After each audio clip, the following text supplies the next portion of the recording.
Deadgrinner mortals. You are watching Deadgrin's Customs.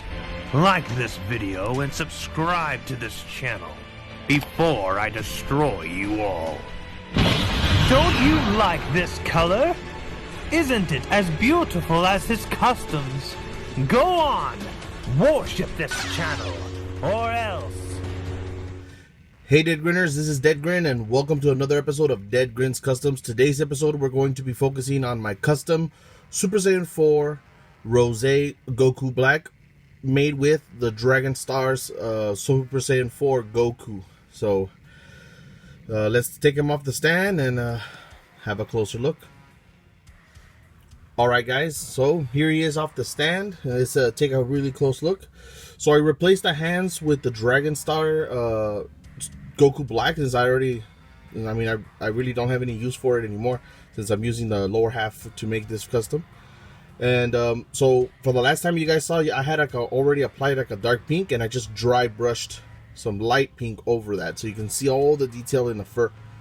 And I have a video, like later on in this video, I'm going to show you how I did that. So one big thing I wanted to show you guys is how I actually Dremel the joints once I had removed them. So my last video I showed you how to remove the joints. In this video I'm going to show you in a really fragmented version of how I actually grind down some of the joints, and then how I sand them down a bit. I kind of rushed through it a little bit, so you'll see at the end of this video the results of how it ends up once you actually do the sanding, how it helps you in paint rub. And I still have some issues only because I rushed myself, and if I would have taken just a little bit longer, it would have been perfect. But alright guys, so first video up, I'm going to show you how I grind, then sand, and then I painted everything, and then finally I assembled everything back the same way I disassembled it. So I'm right here, I'm using my Dremel, and I'm using a grinding stone just to be able to grind down some of the joint. Like, you need to grind down enough to where when you actually put a layer of paint on that, it's not rubbing up against the part that's inside the joint. And it's really a trial and error. Like, if you have to have a lot of patience for this part, because it might take a couple of tries before you get it to the correct size that you want it, because you're gonna have to account for the layer of primer and the layer of paint. So you have to grind it from every single side that you know it's going to touch. So I usually grind it right where it goes inside the forearm, right where it goes inside the elbow, and then in the backs of each, like where the actual elbows are, which is what I'm doing over here. And then now I take a little bit of cyan paper. This is a 220 grit, just to remove a lot of that the plastic that's coming off from the grind. And it's a really good idea to use a 220, I would say, and then move on to maybe 400 and maybe 600 and maybe even 800 if you can, like, just to be able to get it extra smooth after that. Because yeah, you're removing the plastic, but you're in the end trying to also get a really smooth surface so it'll look natural. So here I'm taking a little bit of the pink. I took off most of it off my brush. You only want as little as you can, like where you could tell it's still wet from the paint, but not so much that you have like a whole cake of it. And then you go against the hairs, against the detail, to capture the highlight. You highlight the very tops of the detail like that. Notice how very little paint I actually have on the paintbrush. You don't want to cake it on. You just want enough to where when you do hit a higher surface, you paint on the higher surface, and you don't mess any of the darker details inside. Now here, this was the first, after the initial dark pink that I put, I'm laying down this pink, which is lighter, but I needed it even lighter. And off camera I mixed.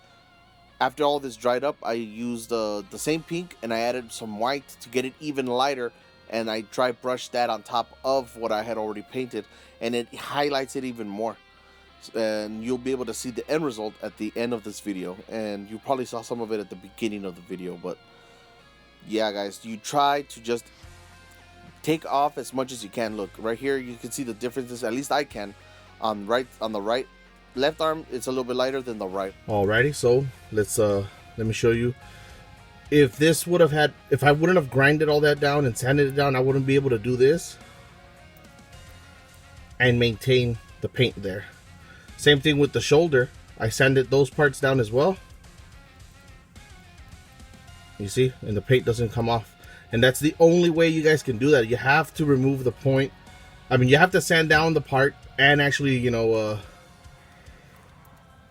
grind it down and sand it down. I've seen people take really long time just on sanding itself, and it really makes a huge difference. So let's have a quick side-by-side comparison with the original Super Saiyan 4 Goku.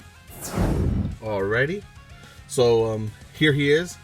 As great as the actual sculpt on the Dragon Star's Super Saiyan 4 Goku is, you lose a lot of the detail because Dragon Stars isn't known for shading. And I could take it one step further and probably do a brown wash on the chest, or maybe a yellowish brown wash, just to bring the details in the pecs and the abs. I might do that to finish him off completely. And another thing I want to do is a friend of mine named Herman did this really cool Vegito, and the way he ended up adding the earring that's supposed to be right there, he took a brush and cut the tip and then colored it the correct way, and then put it on the Vegito. So I'll probably end up using that little thing just to be able to completely turn this guy into Goku Black. But yeah, you know, like just what a little bit of patience and even cheap paints can do, you know. But when you prep a figure the correct way, it comes out way better, guys. And hopefully these videos have shown you guys that. So let me know what you guys think in the comment section down below, and catch you guys next time. Well, that's the end of that video, guys. Remember to visit Frankenculture at frankenculture.com, where you can follow my blog and YouTube posts. You can also follow them on Instagram, Twitter, and Facebook. And you can also follow me, Deadgrinners Customs, on those same social media platforms. Remember to hit the like button and subscribe if you haven't already. Share this video, and let me know what you guys think in the comment section down below. I always love to hear what you guys have to say. Remember, if you're watching this in the morning, good morning. And for everybody else, good afternoon, good evening, and good night.